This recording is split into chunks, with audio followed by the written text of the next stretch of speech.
7 வெளிநாட்டவர்களை இந்தியால அரெஸ்ட் பண்ணியிருக்காங்க. இந்தியாவுடைய நேஷனல் இன்வெஸ்டிகேட்டிவ் ஏஜென்சி பாத்தீங்கன்னா டெரரிசம் ரிலேட்டட் சார்ஜஸ்ல 6 உக்ரைனியன் நேஷனல்ஸையும் ஒரு அமெரிக்கன் நேஷனலையும் அரெஸ்ட் பண்ணிருக்காங்க. இந்த 6 உக்ரைனியர்ல 3 பேர் லக்னோ ஏர்போர்ட்லயும் 3 பேர் டெல்லி ஏர்போர்ட்லயும் அரெஸ்ட் பண்ணப்பட்டிருக்காங்க. ஒரு அமெரிக்கர் பாத்தீங்கன்னா கொல்கத்தா ஏர்போர்ட்ல அரெஸ்ட் பண்ணப்பட்டிருக்காங்க. இவங்க எல்லாருமே ஒரு ஃபாரின் மெர்சினரி அப்படின்ற மாதிரி சொல்றாங்க. அதாவது தமிழ்ல கூலிப்படை அப்படின்னு அர்த்தம். இவங்க பாத்தீங்கன்னா ஃபாரின் நேஷனல் இன்டெலிஜென்ஸ்க்கு வேலை பார்க்கறவங்க. அதாவது குறிப்பாக இதுல அரெஸ்ட் பண்ணப்பட்ட அந்த மேத்யூ வேன் டைக் அப்படின்ற அமெரிக்கன் சிட்டிசன் அமெரிக்கன் போர்சஸோட நிறைய நாடுகள்ல சண்டை போட்டிருக்காரு. நிறைய இடங்கள்ல பாத்தீங்கன்னா அமெரிக்கா தன்னுடைய ராணுவத்தை யூஸ் பண்ணாம இந்த மாதிரி அவங்களுடைய பிரைவேட் கான்ட்ராக்டர்ஸ் யூஸ் பண்ணுவாங்க. இந்த ஆள் பாத்தீங்கன்னா ஆல்ரெடி அமெரிக்க படைகளோடு லிபியா, சிரியா, ஆப்கானிஸ்தான் போன்ற இடங்கள்ல சண்டை போட்டிருக்காரு. இந்த ஆளுடைய ஸ்பெஷாலிட்டி என்ன அப்படின்னு பாத்தீங்கன்னா இவர் ட்ரோன்ஸ், கன்ஸ், புல்லட்ஸ் எல்லாத்தையுமே ஸ்மகிள் பண்ணிடுவாராம். மேலும் உலகத்துல எங்கெங்கெல்லாம் சிவில் வார் இந்த மாதிரி எல்லாம் நடக்குதோ அங்க போய் அங்க உள்ள குரூப்ஸ் எல்லாத்தையும் ட்ரெயின் பண்றதா இந்த ஆளுடைய ஸ்பெஷாலிட்டியே. இப்படி இருக்கும் பொழுது இந்த 7 ஃபாரின் நேஷனல்ஸுமே பாத்தீங்கன்னா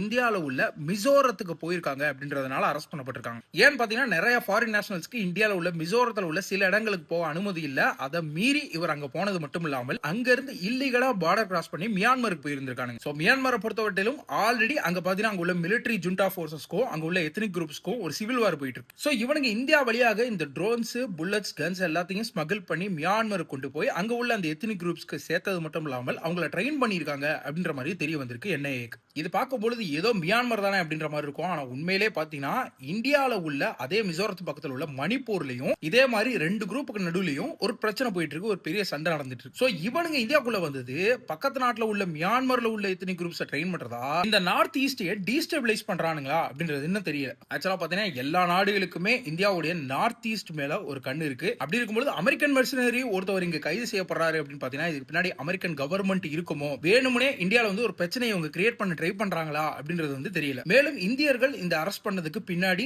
ரஷ்யாவுடைய டிப்பும் இருக்கு அப்படின்ற மாதிரி சில பேர் சொல்றாங்க. ஆனா இதற்கு எந்த ஒரு ஆதாரமும் வெளியே வரல. ஆனா உண்மையை சொல்ல போச்சுன்னா இதெல்லாம் நம்புற மாதிரி தான் இருக்கு. ஏன்னா இந்தியாவை சுத்தி இருக்கிற எவனுமே இந்தியா உருப்படும் நினைச்சதே கிடையாது.